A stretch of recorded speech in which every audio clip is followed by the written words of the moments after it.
100 yildan keyin uzoq 2125-yilda bizni hech birimiz bu dunyoda bo'lmaymiz. Bizni bilgan va sevgan insonlar ham biz bilan birga ketgan bo'ladi. Biz shunchalik ehtiyotkorlik bilan qurgan uylarimizda begona odamlar yashaydi.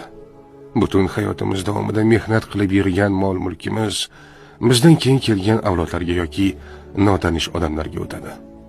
Ehtimol bizning nabiralarimiz yoki chevarlarimiz ham kim bo'lganimizni eslashmaydi. Axir kim o'zining katta bobosining yuzi yoki ismini eslay oladi?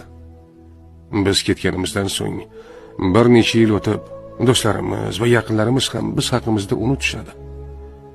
Yana bir necha 10 yillardan keyin esa suratlarimiz yo'q qoladi. Hikoyalarimiz o'chadi. Biz qilgan har bir ish, harakat, umuman hammasi xotiralardan o'chirilib ketadi. Va oxir-oqibat bizni bilgan eng so'nggi inson ham